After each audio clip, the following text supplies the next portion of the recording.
Basicamente, pessoal, a gente precisa de 5 componentes para que o computador ligue. Sem um desses 5 ou um deles com defeito, o computador não chega nem a ligar, tá? Então a gente precisa da fonte de alimentação, da placa-mãe, do processador, da memória RAM e da placa de vídeo.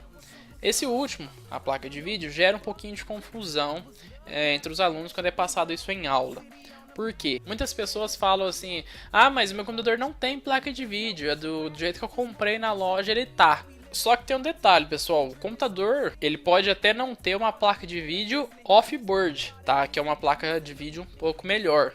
Mas ele tem uma placa de vídeo on-board, que é integrado à placa-mãe. Porque sem essa placa de vídeo, o computador não tem como processar as informações e gerar a imagem que é apresentada no monitor. Então a gente tem sim um chip que vai utilizar do processador e da memória RAM para fazer esse processamento e gerar a imagem que a gente vê no monitor.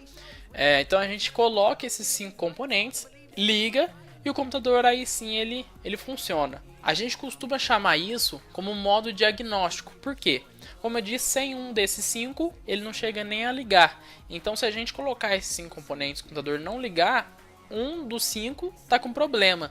Agora, se colocar os 5 e o computador ligar, o problema está em outra parte. Mas é óbvio que a gente não vai conseguir utilizar o computador somente com esses 5, porque está faltando aí o HD para a gente poder instalar os aplicativos, entre outros componentes, tá? Que a gente vai estar conhecendo eles agora. Então, pessoal, o primeiro componente aí que a gente vai estar falando é sobre a fonte de alimentação. Tá? Basicamente ela tem duas funções. A primeira é converter a corrente alternada que chega nas tomadas das nossas casas em corrente contínua. Resumindo, a corrente que vem nas tomadas, na rede elétrica, ela fica oscilando, hora positivo, hora negativo, para poder ser transmitida. Já nos componentes eletrônicos, eles utilizam a corrente contínua. É como se fosse uma pilha, basicamente.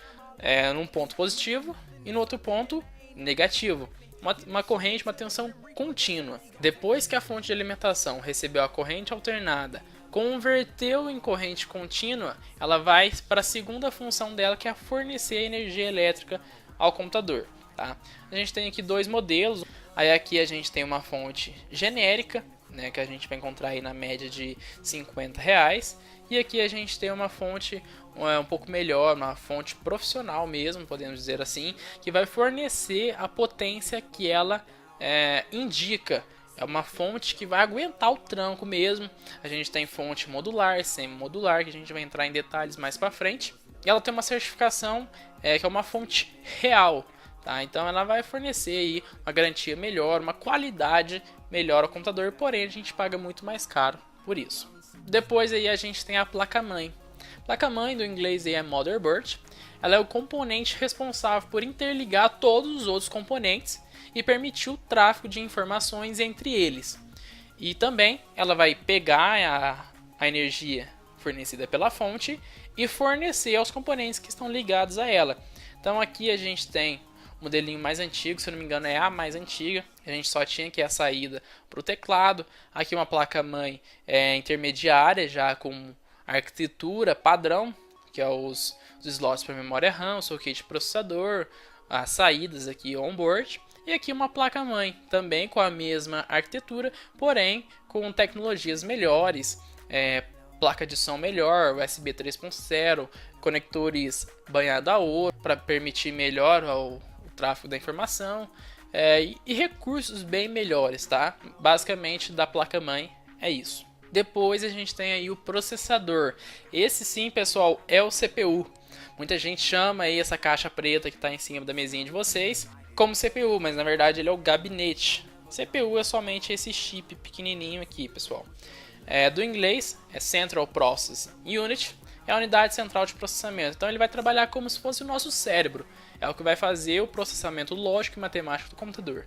Tá? A gente tem duas marcas aí, que é a Intel e a AMD. Na minha opinião, pessoal, a Intel é melhor. Não quero entrar em contradição com ninguém, cada um tem sua opinião, mas na minha opinião a Intel é melhor. Depois a gente tem a memória RAM, que fica aí Random Access Memory, que traduzindo fica memória de acesso aleatório. Então, pessoal, o que quer dizer isso? Ela não salva nada de forma permanente nessa memória. Ela é somente aleatório. pensa nela como se fosse a sua mesa de estudo. A gente tem ali nosso caderno, lápis, caneta, borracha, mas a gente não está utilizando tudo ao mesmo tempo. Mas de acordo com o que a gente precisa, a gente consegue pegar ela ali de fácil acesso.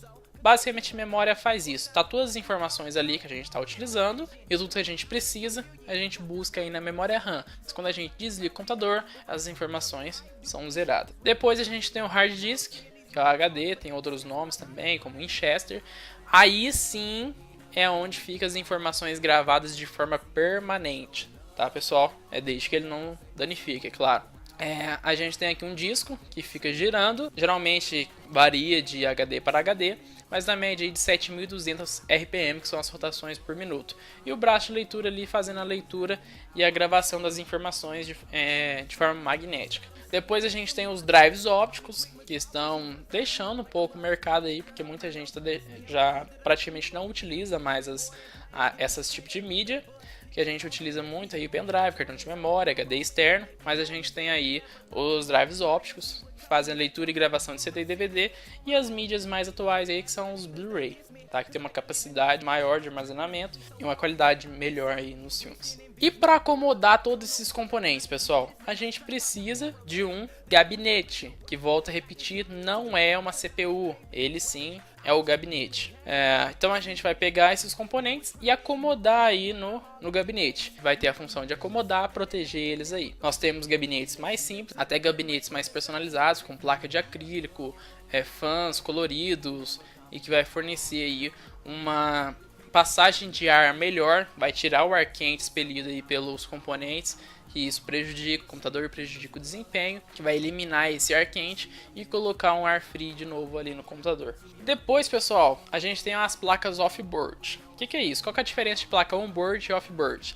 Placa on-board é um chip integrado junto à placa-mãe, que vai fazer o papel dela utilizando o processador e a memória RAM plugada na placa-mãe. Só que a qualidade dela não é tão boa. Aí a gente tem as placas off-board, que tem um processamento independente da placa-mãe. Então a gente tem aí a placa de vídeo off-board, que utiliza da sua própria memória e do seu próprio processador para fazer o processamento e gerar a imagem que a gente vê no monitor, fornecendo assim uma qualidade de imagem bem melhor. Com isso a gente pode rodar jogos com gráficos melhores, jogos mais atuais. Tá? Então a gente tem aí desde o modelinho mais simples até as placas gamer mesmo. Aqui tem um exemplo de interligação entre duas placas de vídeo para trabalhar em conjunto.